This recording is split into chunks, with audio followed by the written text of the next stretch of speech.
전설야담, 저승을 증명한 연안거사, 염라읍, 단오오원. 수천인방은 조선 중엽에 활동한 문신입니다. 인방은 송시열과 송중길 문화에서 연구하고 창릉 참봉을 시작으로 호조정랑, 의금부도사, 단양군수, 공조판서 등을 역임했으며 연인군의 세자 책봉에 앞장섰습니다. 그런 그가 해주 목사를 지낼 때 고을진사 최유청으로부터 흥미로운 이야기를 들었습니다. 다음은 그 내용입니다. 황해도 연안부에 한 거사가 있었는데 하루는 대낮에 병이 나서 엎드려 끙끙 앓았습니다. 그때 갑자기 귀졸 몇 명이 나타나서는 너를 잡으러 왔다 라고 크게 말했습니다. 귀졸은 염라국에 살면서 염라대왕 명령을 받아 죄인을 다루는 옥졸입니다. 귀졸들은 곧 거사의 목을 쇠사슬로 메어서 끌고 나갔습니다. 거사는 귀졸의 위세에 눌려 꼼짝없이 수시며 리를 가다가 한 곳에 이르렀습니다. 힘겹게 고개를 들어 눈앞을 바라보니 성이 우뚝 솟아 있었습니다. 이게 뭘까? 궁금해하는 순간 귀졸이 거사를 끌고 성문으로 들어가 다시 몇 리쯤 가니 커다란 궁전이 나타났는데 그 모습은 둥그스름하고 공중에 높이 솟아 있었습니다. 궁문을 지나서 귀졸이 거사를 뜰 아래에 엎드리게 했습니다. 거사는 겁이 났지만 호기심에 궁전 위를 바라보니 염라왕이 앉아 있었습니다. 염라는 사후 홀령 세계를 지배하는 왕을 이르는 산스크리트어 염마라의 음료고 염마라를 줄인 말입니다. 염라는 악인이 생전에 행한 죄악에 따라 심판하여 벌을 준다고 합니다.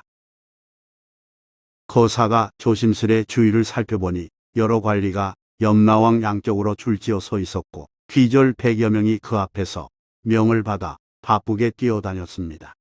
염라왕이 거사 앞에 이미 와 있던 사람에게 호령하는 모습이 엄숙한지라 거사는 자신도 모르게 움츠러들어 이내 고개를 숙였습니다.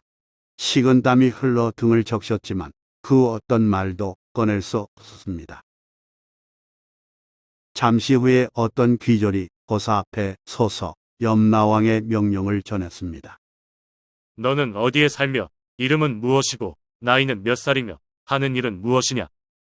몰라서 묻는 것인지 알면서 확인하려는 것인지 알 수 없지만 거사가 벌벌 떨면서 대답했습니다. 이름은 아무개이었고 나이는 몇 살이며 황해도 연안부에 살고 있습니다.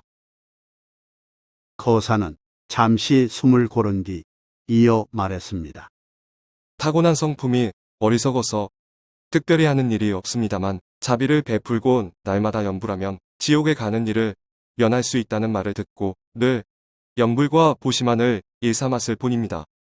거사가 강조한 보시는 자비심으로 남에게 재물이나 불법을 베풀음을 뜻하는 불교 용어 포시가 변한 말입니다. 귀졸이 그 말을 듣고 그대로 전상에 아뢰었습니다. 얼마 지나지 않아 돌층계 아래로 갔다 온 귀졸이 거사에게 또 다른 명을 전했습니다. 너는 잡혀올 사람이 아닌데 이름이 같아서 잘못 오게 됐으니 마땅히 다시 나가게 될 것이다. 잔뜩 긴장했던 거사가 크게 기뻐하며 두 손을 모으고 일어나 절을 올리니 전상으로부터 귀졸을 통해 다시 명이 내렸습니다. 전생에 내가 살던 집이 서울 어느 동네에 있는데 세상에서는 아무개 집이라고 한다. 지금 내가 돌아가는 길에 한마디 말을 하노라. 내가 여기에 온 뒤 세월이 많이 흘러 잊고 있던 도포가 거의 낡고 헤어졌다. 그 집 사람에게 전하여 새 도포 한 벌을 지어 보내주면 참으로 다행이겠구나. 내가 세상으로 가자마자 바로 찾아가 상세히 전함을 소홀히 하지 말라. 이에 거사가 공손히 대답했습니다. 말씀을 들었으니 마음에 새겨 전하겠습니다. 다만 저승과 이승이 다르므로 세상 사람들은 지옥에 관한 말을 모두 허무맹랑하다고 할 것이니 소인이 비록 그 말씀을 전하더라도 믿지 않으면 어찌합니까? 모름지기 신표가 있으면 증명해 보일 수 있을 것입니다. 거사가 이같이 아뢰자 귀졸이 다시 전상의 명을 전했습니다. 내 말이 옳도다. 내가 세상에서 당상관으로 있을 때 사용하던 옥관자 하나가 한쪽에 약간 흠이 있는데 책상 속에 시전제 상권과 함께 두었노라. 이는 나만 알고 집안 사람들은 전혀 모르는 일이니라. 내가 이를 전하여 증명하면 반드시 믿을 것이다. 옥관자는 옥을 재료로 하여 망건의 당주를 깨게 만들어 달던 작은 고리를 가리키는 말입니다. 거사는 알아들었다고 대답하면서 추가로 질문했습니다. 하오나, 비록 새로 도포를 지은들 어떻게 보내겠습니까? 귀졸이 다시 명을 전하기를 제사를 지낸 뒤 태우면 된다는 말이 돌아왔습니다. 거사가 하직 인사를 올리자 전상은 귀졸에게 명하여 데리고 가서 이승으로 돌려보내라고 했습니다. 거사가 걸어가면서 귀졸에게 물었습니다. 전상에서 말씀하신 분은 누구십니까? 귀졸은 그분이 생전에 사용한 이름은 바구라고 말해줬습니다. 그 직후 큰 강이 나타나자 귀졸은 거사를 강으로 확 더미로 넣었습니다. 놀라 깨어나 보니 거사가 죽은 지 벌써 사흘이 되었습니다. 장례를 치르던 가족들은 깜짝 놀랐으나 거사는 입을 다물었습니다. 거사는 병이 낫고 몸이 건강해지자 곧바로 채비를 하여 서울에 가서 무덤으로 바구의 집을 찾아갔습니다. 바구의 두 아들은 과거에 급제하여 이름난 벼슬아치가 되어 있었습니다. 거사가 붉은 대문에 이르러 뵙기를 청했지만 젊은 문지기는 들여보내주지 않았습니다. 거사가 어찌할 바 모르고 담밖에 홀로 서 있는 동안 어느덧 해가 기울었습니다. 거사가 지친 몸으로 재차 문을 두드렸을 때 늙은 하인이 나왔기에 집주인 뵙기를 간절히 청했습니다. 하인은 들어가서 고했고 다시 나와서 거사를 안으로 안내했습니다. 귀인 두 사람이 마루 위에 앉은 채 거사를 섬돌 아래에 앉히더니 내려다보면서 너는 누구이며 무슨 할 말이 있느냐? 라고 엄한 표정으로 물었습니다.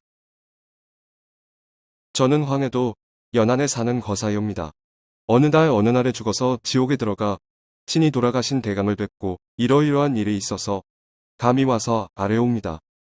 거사가 이처럼 말하자 귀인은 크게 화를 내면서 어떤 늙은 괴물이 감히 이처럼 요망한 일을 짓거리느냐 라며 하인들에게 당장 끌어내라고 명했습니다. 이에 거사가 급히 큰 소리로 말했습니다. 한 가지 증명할 만한 일이 있으니 만약 부합되지 않으면 그때 끌어내더라도 늦지 않을 것입니다. 그 말에 귀인이 증명할 만한 일이 무엇이냐 묻기에 거사는 재빨리 옥관자에 관한 일을 아뢰었습니다. 두 귀인은 의아해하면서 책상을 열어보니 과연 시전 제3권 사이에 흠집난 옥관자가 있었습니다.